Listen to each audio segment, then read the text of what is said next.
In the capitalist field, the matter of indigence, which has never been resolved, exists a magnificent thought in the released aspect, not only in impoverished or lackey countries, but even in the new industrialized universe.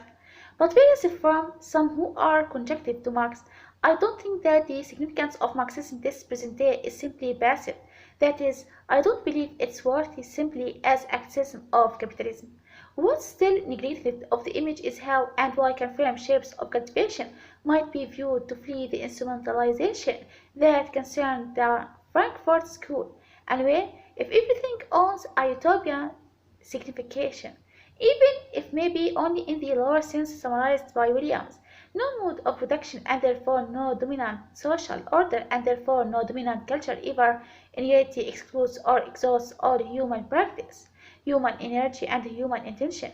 After that, there is no demand to create differences concerning what to examine as particularly considerable shapes of culture.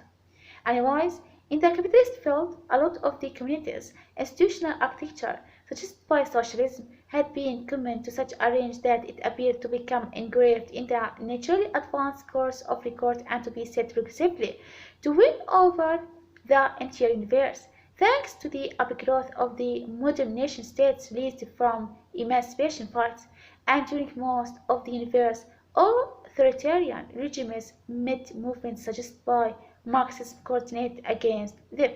However, Fair in 1942 declared that those who, in short, it have themselves deserted all their assumptions, they have themselves missed most of the composers whom they praised highly as Britannian composers, and they now praise the composers whom they then assaulted. For example, Thomas Mann. Furthermore, most of the young composers who embraced this vision of literature have themselves continued writing.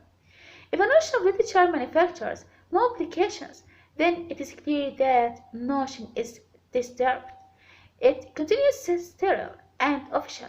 If the most solid advocates of a notion give up it, regardless of the cause, it is not essential for me here to demolish what they themselves have disproved in the most favorable style. Those who embrace such a tactic toward literature do not obviously consider the issues of literature, the figure of inscription, the rules and aims which literature can proceed.